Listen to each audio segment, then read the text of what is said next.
6, okay. I'll mark that down on my calendar. I may have, maybe just double checking. We're live. All right. Hey, think we fixed our mic problems from the weekend, so if somebody chimes in the next couple minutes online, please just send Jenny a message on how you're hearing, or just reply on the Walkworthy page that that sounds good or whatever, or thumbs up, or just on the stream. Just on the stream. That's always helpful. But we've got a different mic setup now. We're not going to have the conflict to shut off the Facebook and everything else. And actually, because of the kind of mic we got now, you're going to be able to hear everybody in here pretty well.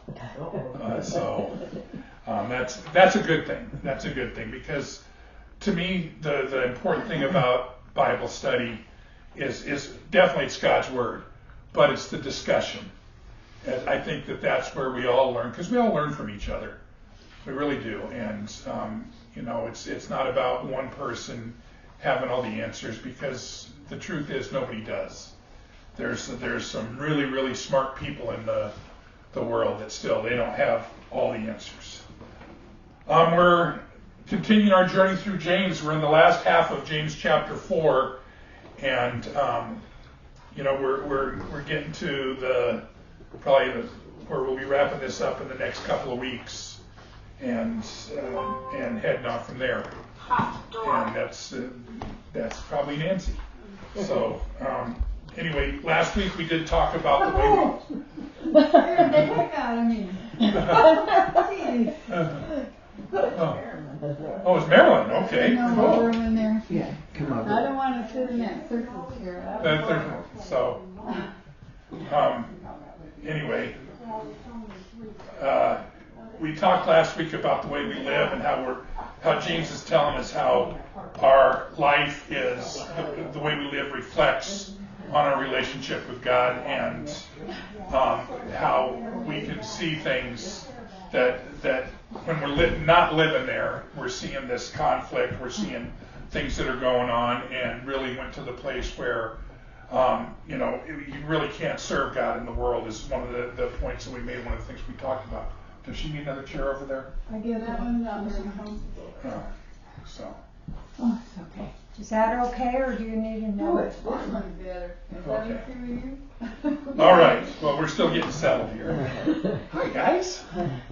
So, anyway, we're in the last half, like I said, of James 4, and so we're going to continue on. Remember, at the last part of that, James is writing about how God resists the proud and pours out grace on the humble, and we were talking about how God's grace is greater than everything that we're facing, and that His grace is seen in our obedience, His grace is seen in our repentance, His grace is seen in our surrender. Okay.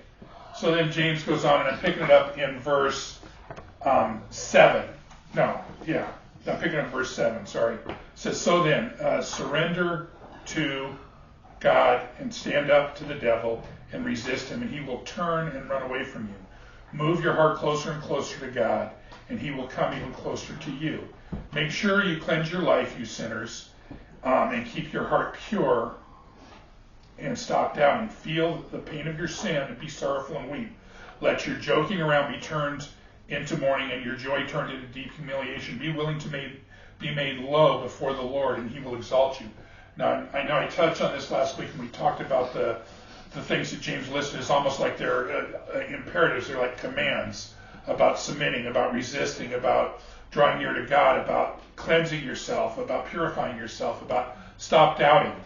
All those things. He's making a point here that the emphasis of our lives has to be on our relationship. First, on our relationship with God, and then we live it out in context of our relationship with everybody around us, whether they're believers or not. But believers are going to understand more about what they see when we're living obedient, when we're living these ways. Non-believers aren't, but they're going to question why we're behaving different than what the world's standard is. So he's going to go on to really get very direct here and very pointed about some things that have gone on and continue to this day. We haven't learned. Can I just say this? We haven't learned well. We're still in process. But he goes on in verse 11, this is what he says. He says, "Dear friends, as part of God's family." Now remember, he's being inclusive here. He's not saying, "I'm sitting over you because I'm the leader of the church telling you this." But when he's talking about family, when he's talking about brothers and sisters, he's being nice here and just saying, "Dear friends, as part of God's family, never speak against another family member. For when you slander a brother or sister, you violate God's law of love. And your duty is not to make yourself a judge of the law of love by saying it doesn't apply to you, but your duty is to obey it." Okay. I gotta tell you,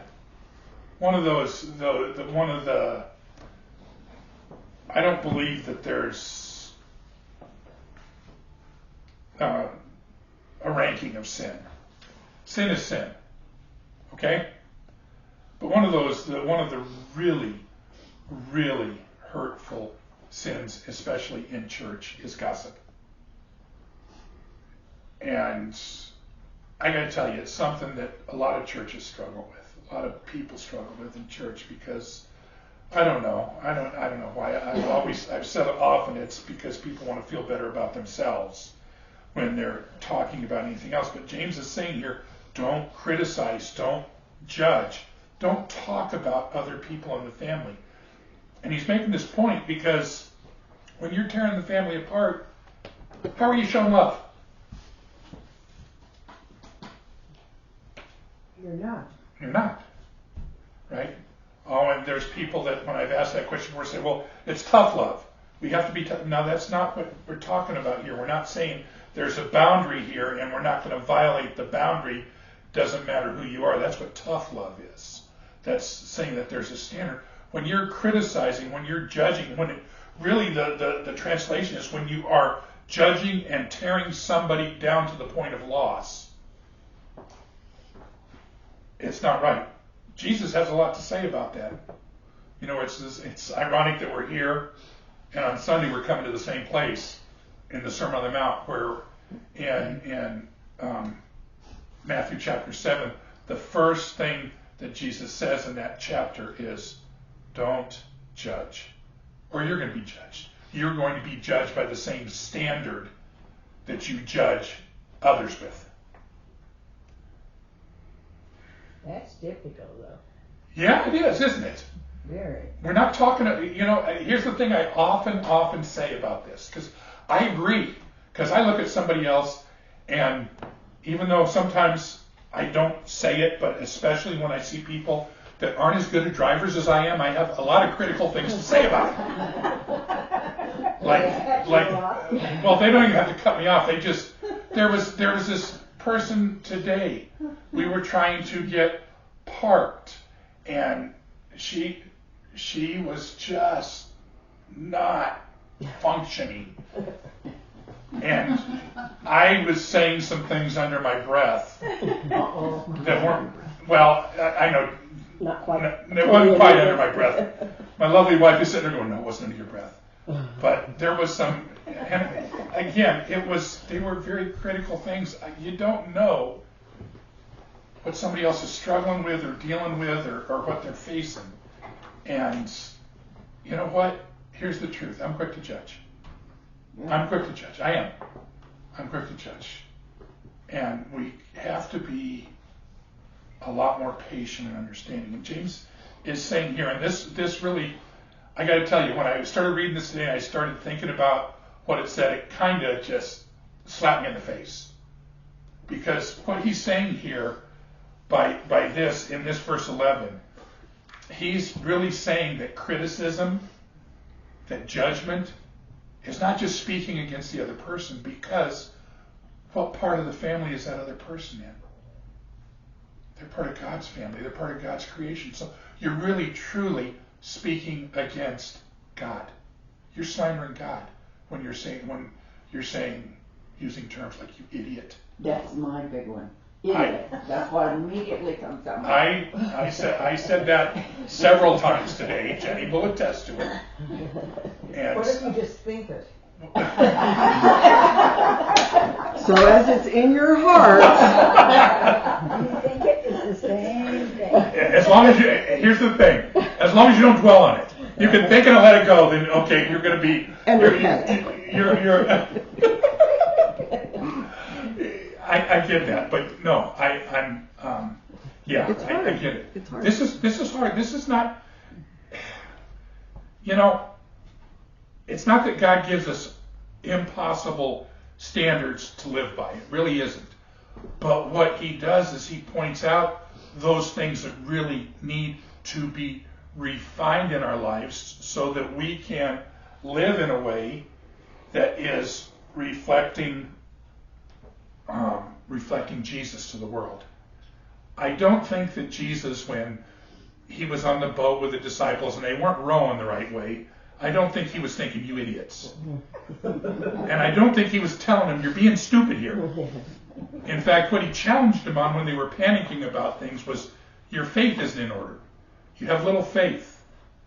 And so, you know what, if we're honest here, right?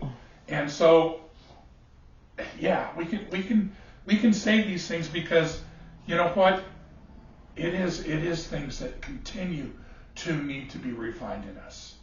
I got to tell you, I don't know. I had a friend tell me, "Oh, Rick, you're just getting old. That's why you're like that behind the wheel." And when I said, "You idiot," no, my attitude has changed a lot about driving.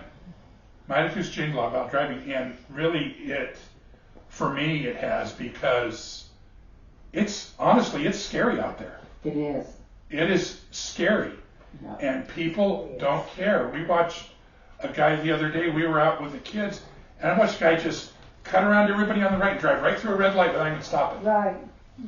And See it all the time. you see it all the time. And it's scary because how are people, I look at that, and one of the things I think when I'm trying to be nice and kind is, okay, why do you think it's your right to put everybody else at risk by you driving like this? Yeah. Because that's what they do.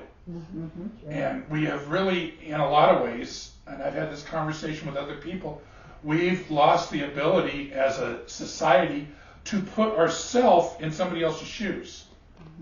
The word empathy has kind of gone out the window. And I'm not talking about just that person that's driving, because maybe there's an emergency there, but when you've seen it, when you're out on the road, and you see it like all the time, you know it's a different mindset. You know, yellow and red lights are just a suggestion now. They're not the rules anymore. They're No, just you a better suggestion. be careful Yes, because they run the red lights all so the much. time, all the time. But what I'm saying here is, if we're getting judgmental, if we're getting critical about this, we need to be cautious. We need to be aware. And it's a silly thing to say, but it points out something. That when we're criticizing other people, when they don't live the way that we think that they should live, and we're going to criticize them and tear them down, we're not really tearing them down. We're really slandering God, is what James is saying here. I gotta ask. Sure. Okay, when I'm slandering or whatever these politicians Yeah. that control us or our lives, I'm wrong, right? Well, okay. This is here we go again. When you're doing it out of a point, you know, I really believe we need to learn to speak the truth. And speaking the truth is not slandering. There are people out there that are doing things that just make your head spin. And there are people out there in the public eye, politicians especially, but people in the public eye that are taking stands on things where they're absolutely wrong. Amen. Not going to get in a political debate here. That's not what this is about.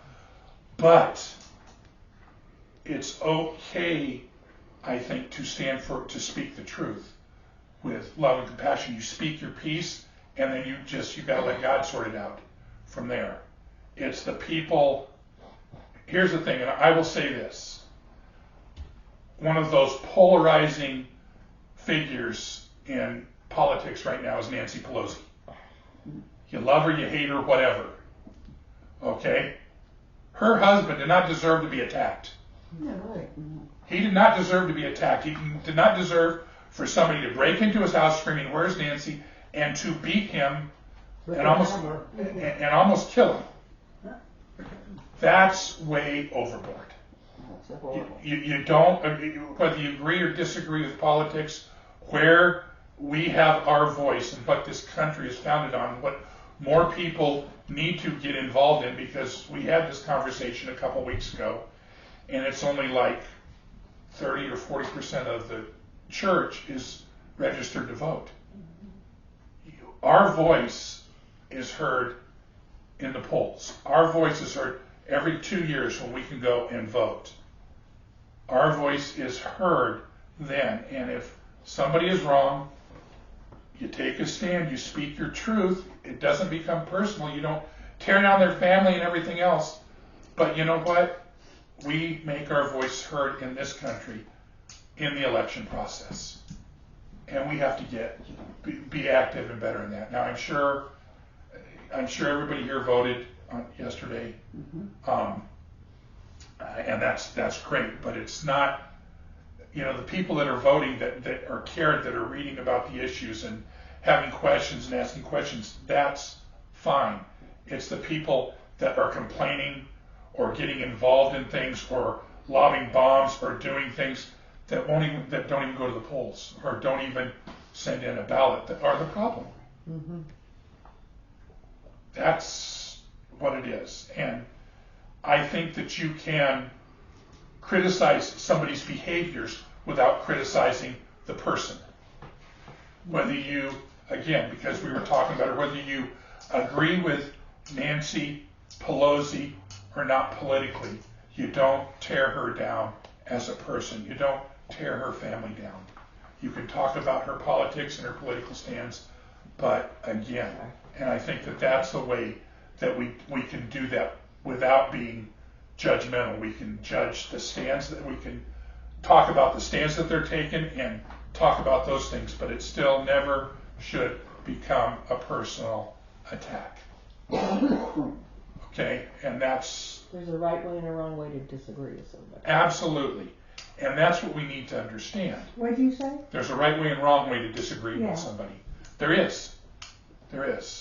I know this when in part of my career, I managed a lot of manufacturing plants, whether I was a production manager or I was in a role of leadership. And there were people that I had to let go from their jobs. And it was never a personal thing. They just didn't fit the company vision or have the ability to do the job. And it was always a conversation about, you don't fit here. You don't fit here. You either can't follow the guidelines that are set, or this just isn't a job for you. And it was never a personal thing. And I won't say every time, but a majority of the time, at the end of letting somebody go from their job, there was always a handshake. And it was because I always respected the person. Whether they could do the job or not, the person deserved the respect. And so when you treat people like that, when you treat people equitably and fairly, when you don't tear them down, you're making honest observations. You don't fit here. You don't, for whatever reason you can't understand, or you can't learn the rules. You can't learn the whatever. That's a whole different story here. I think that what James is challenging us is, no matter what the circumstance, no matter what's going on, our job is to show love, is to show compassion to the person. Don't have to agree with them to love them. And they don't have to be your best friend to show that love. But you can still show that love. Galatians 6:2, Paul wrote to a church that was struggling, to the church in Galatia, and he said, bear one another's burdens. That's how you fulfill the law of Christ. He said that. Jesus said, what did he tell the disciples right after the washing their feet and everything else? He said, I don't call you disciples anymore, I call you friends. And he says the world is going to know you're my disciples by the way you love one another and by the way that you show love to others. That story of the Good Samaritan is a story of showing love and compassion to somebody you might not even agree with, it, somebody who's not the same culture, the same race, whatever. It's still about somebody showing love and compassion to that person. Jesus said at the end of that story, he says, do this and you'll live. In other words, do this, and this is how you show that you have that eternal life. You have that salvation, that proper relationship. So this is hard because this is a hard thing. Norma hit the nail on the head. That's hard. And it is. We could all sit back and say, yeah, but. And what James is saying is there's not a but. There's not a yeah, but. He's saying, you know what? You can show love. You can choose love and encouragement over everything else. Jesus says, don't judge or you'll be judged by that standard. He goes on to say in that passage, and again, we're going to talk about it on Sunday. I don't want to get into a lot of Sunday sermon, but he goes on and says, you know what? If you've got an issue with somebody, go deal with that. Deal with your issues. Stop everything else you're doing. Deal with those issues, because otherwise you're a hypocrite. That's hard. That's hard because I got to tell you, the other side of getting tense with people on the road is there are people I don't want to deal with because they've wronged me, because I have an issue that they don't think that they were wrong on, and I've maybe tried to approach it and never came to a resolution. And the truth is, you don't want to jump back into that arena again. Jesus is saying deal with it. And sometimes the only way you can deal with it is keeping your side of the street clean. James is telling us the same thing. He goes on to say this because he says, remember he says this, don't make yourself a judge of the law of love by saying it doesn't apply to you. The law of love applies to all of us. He says, but your duty is to obey it. And then he goes on to say, there is only one true lawgiver and judge, the one who has the power to save and destroy. So who do you think you are to judge your neighbor? Why is God the only judge? Because he's the only all-knowing person. I mean, he knows everything. He knows what is true, and he can't lie. He has to be true. Okay. He's not able to lie, and He also sees the people's heart to know maybe what caused something to happen where you don't know that, or he's the, he knows if somebody's repented. I mean, he's the only one that, like Nancy said, knows the whole situation. We don't have that ability to know that. Okay, but is it just knowing? No, it's because he's righteous. yeah. And he's the one. He made the law, the rules, didn't he? Yeah, he did make the rules. He is righteous. He knows the truth. But what else is he? Gracious. Gracious, Fair. understanding, compassionate. When you hear that God's the only true judge or the true lawgiver, what do you picture in your mind? Do you picture Moses on the Mount Sinai getting the Ten Commandments, or do you picture, like I picture, you go to court and there's a person sitting behind the desk in a black robe? That's what I was thinking. That's what I think. Is it? I mean, I pictured, God on the throne.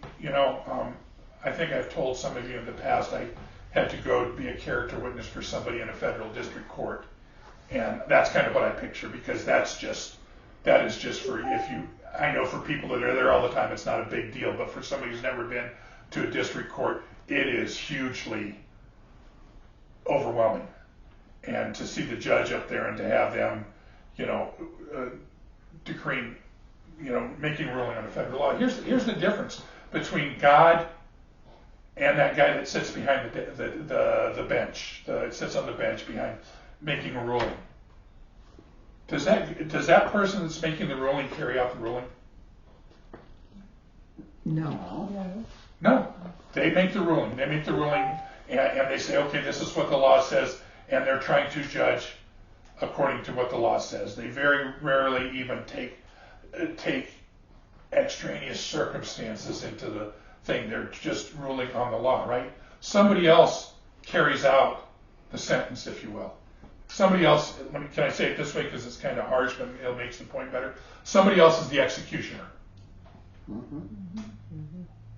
Not in God's house, not in God's standard. God is not just saying, okay, you violated the law. He's the one that carries out the sentence. He's the one that passes the sentence and then carries it out. He's the one that says, yeah, you're part of the family, you have eternal life. No, you're going to hell, to eternal damnation. So he carries it out too. It's a bigger scope of things. It's a bigger responsibility. And he understands that fully. He understands that fully, that, you know what? You've heard me talk about numbers and percentages and things like that. There's almost 8 billion people in the world today. There are 2.25 billion Christians. So if God came back right now as we're sitting here, that means that there's going to be 5.75 billion people that are going to hell. Okay, that sounds too big for most of us. There's 340 million people in the United States. Okay? Less than 40% are now Christian. Not Christian by the church they go to or because they're married, Christian by biblical standards. So that means that there's almost 200 million people in this country, if God came back right now, that are going to hell. 200 million people in this country means you know a bunch of them. Means I know a bunch of them. Okay? That you line up 10 people, 6 of them. Okay? Loretta's figuring out, okay, I know I'm okay. Which one of you guys are going to hell? Loretta's going, I'm okay. Loretta's going, I'm okay. As long as I'm in the 4, I'm good, right? I love it. I love it.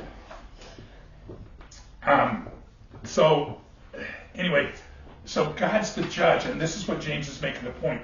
Don't speak against the family because you're slandering God, and He's the only true judge. And we're supposed to, deal with our issues with people, but do our best to love them and encourage them to turn to God.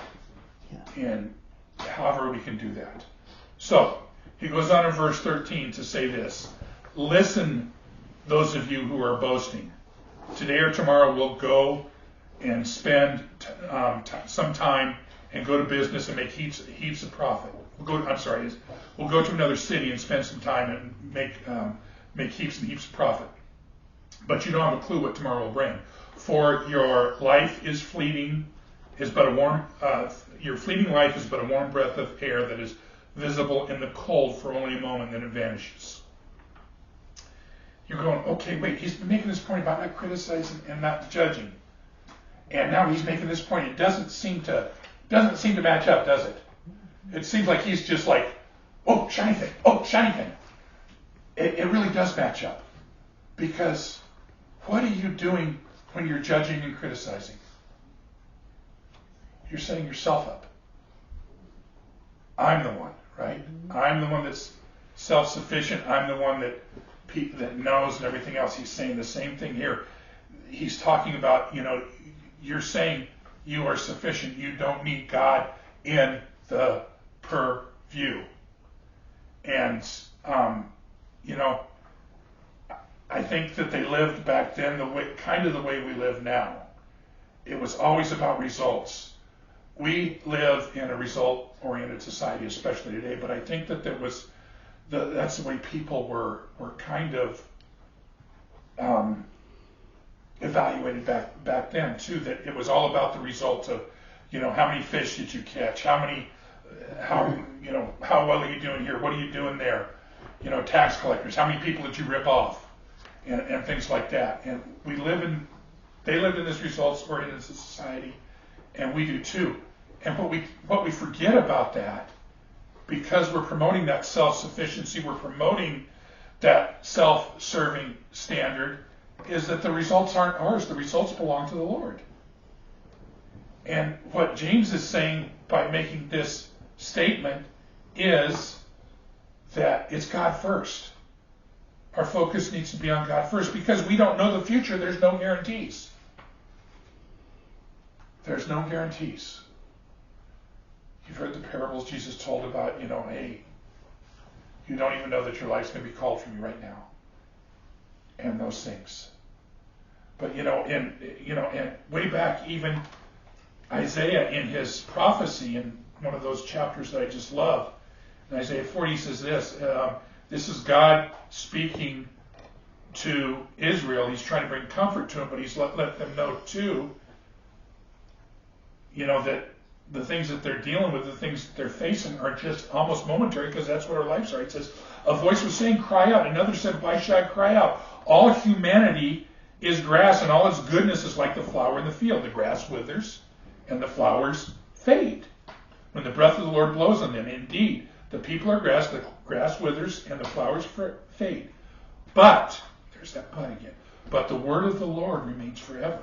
That's what we need to place our hope and our focus on, is understanding that God's standards don't vary. And that's why he can be the judge, why he can be the true lawgiver, and know that he's going to judge righteously and fairly, because his word is consistent. He is consistent to his word. And James is making the point here. You guys are saying, hey, you're criticizing and you're tearing people down. You're saying, hey, I'm going to go do this and do that. This is what's going to happen because, you know what, I've got it all together.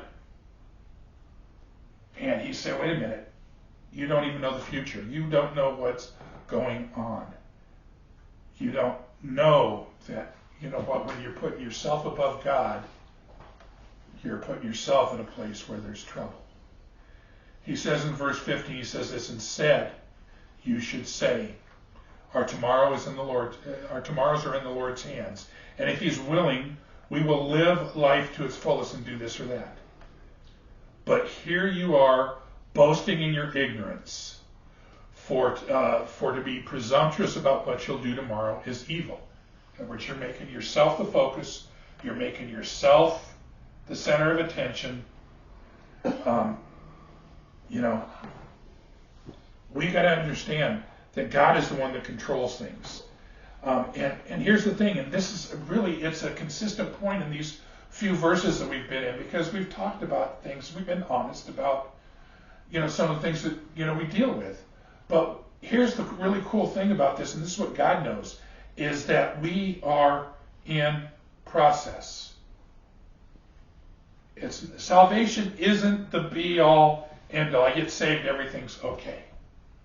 I get saved, and I've bought my ticket to heaven, so our salvation is the first step in the journey of us fulfilling what God has purposed in us. And what God has purposed in us is this intimate relationship where our lives are first about honoring and glorifying Him, and then our lives are about letting others see what that relationship is about, so it points them to Him too, because it's just not the 2.25 people that are believers that need Jesus. It's the 8 billion people on this planet that all need Jesus. And James is telling us that we get to live that. We get to live that. Now, like I told you, we're getting into a very parallel place on Sundays and talking through the Sermon on the Mount. And James is writing a lot of this, and so much of it applies here. It won't be this week. It'll probably be in a couple of weeks. We're going to talk about one of those passages that just shakes me to the core. And this, what James has written, really points to that. You guys have heard this. You know this. Jesus says this, not everyone who says to me, Lord, Lord, will enter the kingdom of heaven, but only the one who does the will of my Father in heaven. On that day many will say to me, Lord, Lord, did we not prophesy in your name, drive out demons in your name, and do many miracles in your name? Then I will announce to them, I never knew you. Depart from me, you lawbreakers. Read that part over. I didn't hear it. And what Okay. is the reference to that? It's Matthew 7, 21 through 23. It says, not everyone who says to me, Lord, Lord, will enter the kingdom of heaven, but only the one, pay attention to this, but only the one who does the will of my Father in heaven. On that day many will say to me, Lord, Lord, did we not prophesy in your name, drive out demons in your name, and do miracles in your name? Then I will announce to them, I never knew you. Depart from me, you lawbreakers. That's that thing just, it just shakes me, because I think there's so many people that are fooling themselves. Mm-hmm. Oh, I'm a good person. I'm better than Whoever. I'm better than Rick. Okay? Yeah, you probably are. Yeah, you probably are. That's why I thank God for His grace. Amen. That's why I thank Him for His grace. But see, what James is saying here is, you're saying you're going to do these things, you're going to live this way, you're going to do these things, and you're not living in God's will. You're not saying God is the one who says, you know what, I'm in control. Everything's in His hands. And I'm not saying, should you spend 30 minutes praying if you should go to the store and buy groceries? People take that to the extreme. Well, I'm not sure if I should go to the store because, God hasn't told me to go to the store. I don't know, do you have food in the cupboard? God's a practical God too, you know what I mean? There's so many things we can just take it to this level that God never intended. What He's saying is, consider God first. Consider our relationship with the Lord first in everything. And that's what Jesus is saying about, but only the one who does the will of my Father who is in heaven. What's God's will for us? Simple. Love God, love others. Doesn't say love God and agree completely with others and treat them this way or treat.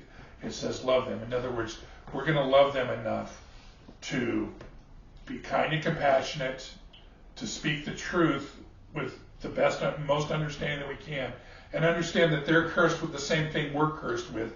That's the disease of humanity. We all have flaws and faults. We're all in the same boat. James is making the same point. Don't say you're going to do this or do that. You don't know what God has planned. And you're setting yourself, when you're saying, I'm going to do this, you're setting yourself up over God. So he goes on to say this in verse 17. And this, man, I went round and round with this verse because this is a mouthful. He says, in verse 17, he says this, so if you know of an opportunity to do the right thing, yet you refrain from doing it, you're guilty of sin. Sin of omission. So what is that? Sin of omission. What is it? That's when, exactly what it says here. When you know the right thing to do and you don't do it. So there's sin of commission. That's when we do what we know is wrong. And then when we don't do what we know is right and what we know the Lord wants us to do, and we fail to do it, then that's a sin as well. So then, what's the problem with Christians? Is it a sin of commission or a sin of omission? Oh, Yes. You ever done a Google search and typed in the Google bar, why are Christians so, and then see what pops up, all the things that pop up? It's like the top 10 or 12 things pop up. uh-huh. The first thing is hateful. Judgmental. Hypocritical. There's not one of the top that I've ever seen, and I've done this several times, that says, why are Christians so loving? Why are Christians so kind? Why are Christians so understanding? You see, that's how the world views Christians. It is. And it's a shame, because here's the thing, and I feel like people are thinking I'm being really harsh here. I'm not. I'm just trying to talk about what the world sees. The Christians I know, most of the Christians I get close to, are really kind and loving and understanding and as generous as they can be, and trying to do the best they can to honor God. And I know it's just a small drop in the bucket of the whole scope of Christians, but I'm talking about how the 5 billion plus people in the world view Christians. And that's where this arbitrary thing comes up, because it's people that are going and they have something to say and something to complain about, if you will. But I've heard people say, oh, he's supposed to be a Christian. Well, you know what? We're all human. That's right. Yeah. That's right.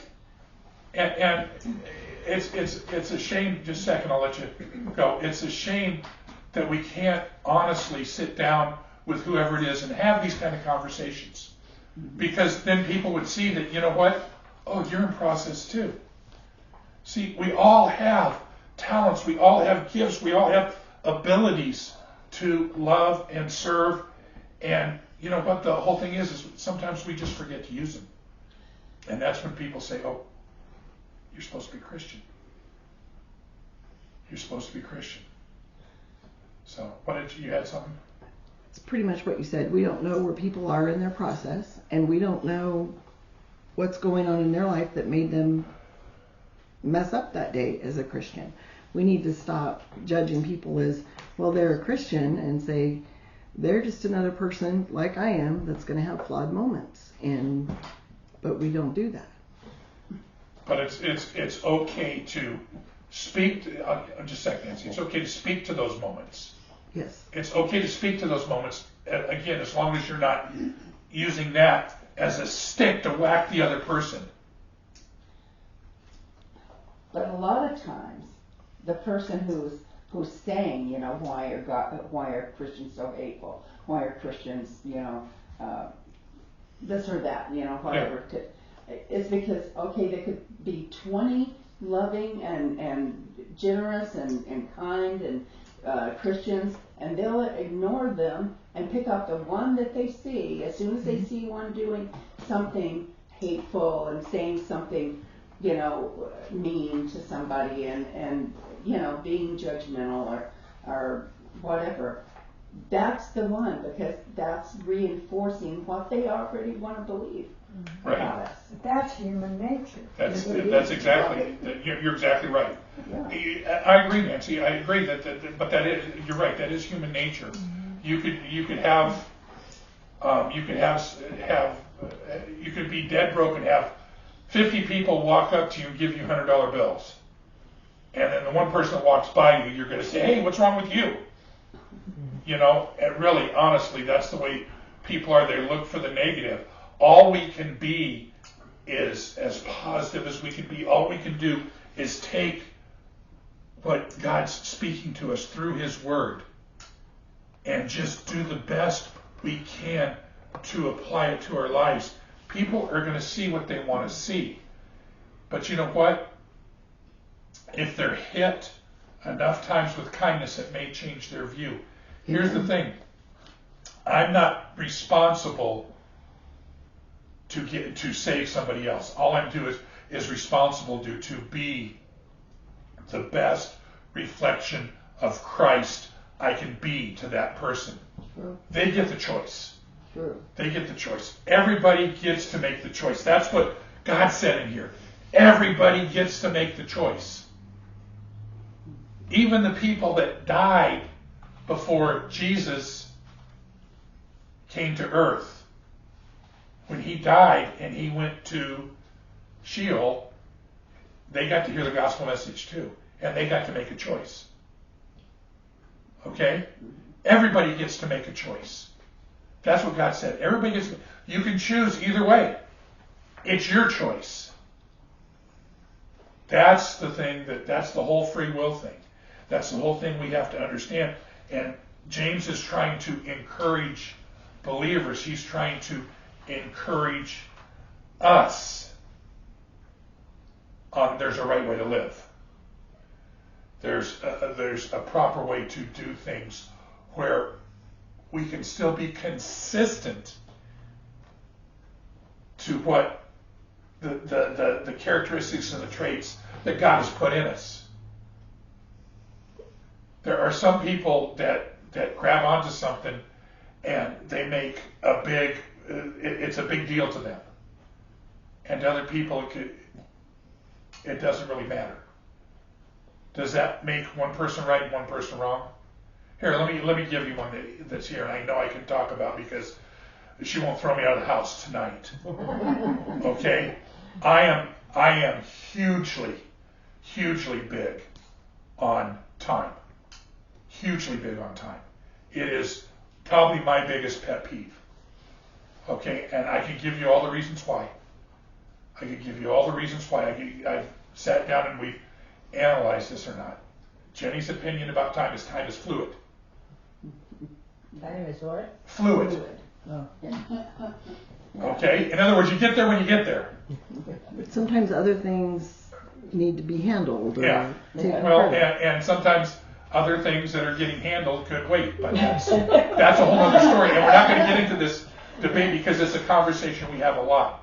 And mainly it's a conversation for me to help me understand and grow. Bonnie's been great about, Loretta's been great about teaching me about this stuff, about telling me about these things, because sometimes, here's the truth, sometimes I'm sitting there, especially like when we're in the library or we're at the Bible study, and I'm sitting there at 6:30 and I'm going, you know, and then I get the... You don't see that. And then I get the text on my way. And I'm going, you're on your way now? We started 2 minutes ago. Yeah, okay. And I'm saying that again is a point where she's not wrong, I'm not wrong. We learn to understand and still love each other. But we all have those things in us that say, this is part of my personality, this is part of who I am. Now, somebody could look at my pet peeve about time and want to hyperanalyze it and tell me all the places that I'm wrong about this, that I need to be more understanding, I need more patient, I need to be all these things. Okay?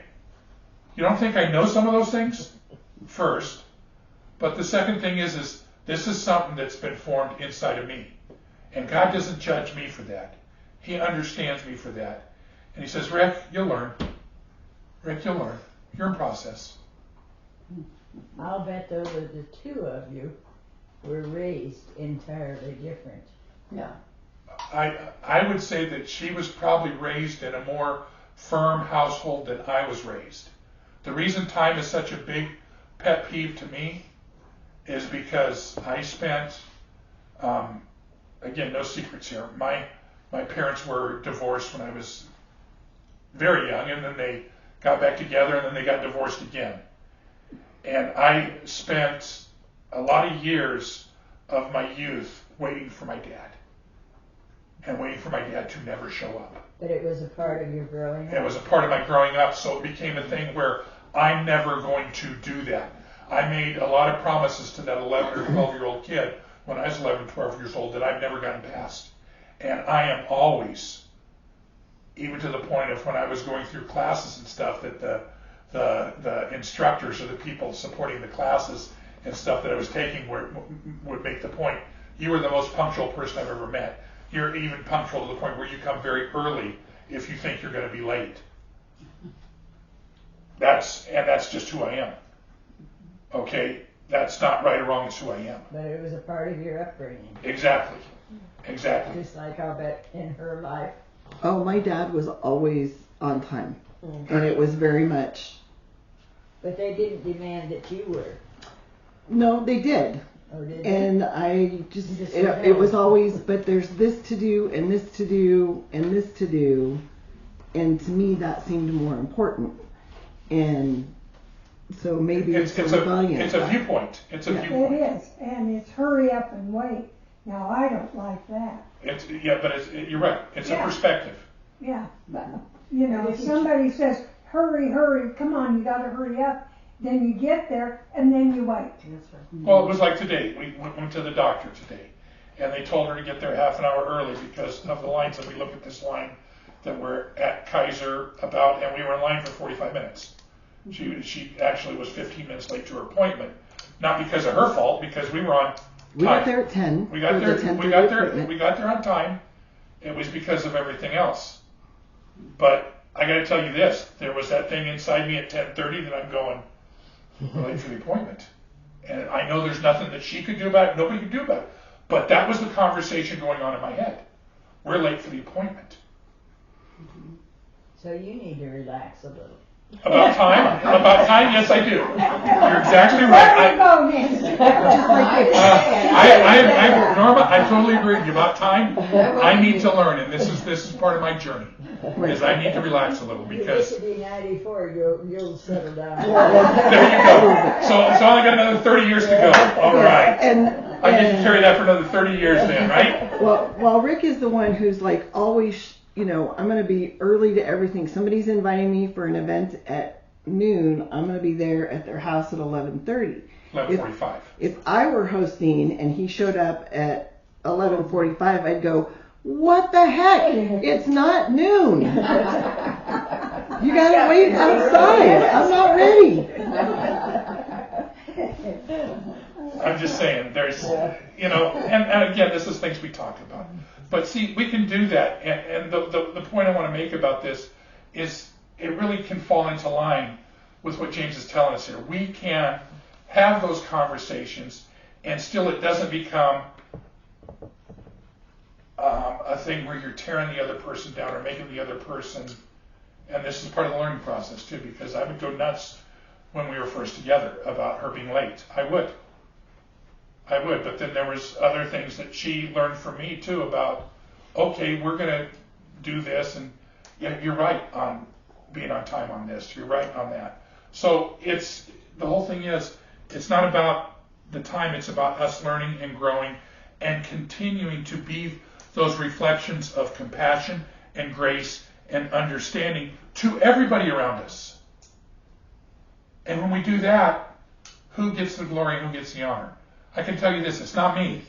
Mm-hmm. It's God, because I'm reflecting grace and understanding. People ask me, why are you doing that? It's because, but God, Amen. always but God. Next week, we will be in chapter 5. I want to ask this now, if we want to have the discussion now, and I want to have the discussion for the online people. In 2 weeks, right? 2 weeks, it's the day before Thanksgiving. It's the Wednesday before Thanksgiving. Do you want to have Bible study on the 23rd? We're not going to have it on the 30th because that's her surgery date. So either we're going to do 2 weeks and then take 2 weeks off, or we're going to do next week and take 2 weeks off, or we're going to do 2 weeks and then take a week or so off. I know some people have plans and they're busy getting ready for a Thanksgiving dinner the night before. I understand that, and I'm open either way. I know last year we took it off. So that's what that popped back in my head. And for the most part, we'll have a house full, some of us. Yeah, some of you will. And I don't want to step on that because I really believe family is important. Family is important. So what's the consensus here? I can do either way. Oh, I can too. How many You're would? not gonna be gone? How many No, would? you're gonna be gone. Not for Thanksgiving. Oh. Well, maybe. I thought you were but I'm not sure. It's fluid. It's fluid. Here we go. Time is fluid. She's 94. Come on. But how many would prefer to take it off because that would just make things simpler for your Thanksgiving planning? Yeah. I don't have big plans, so I'm fine with going. Either way, I'm flexible. I'm Doesn't good. matter to me.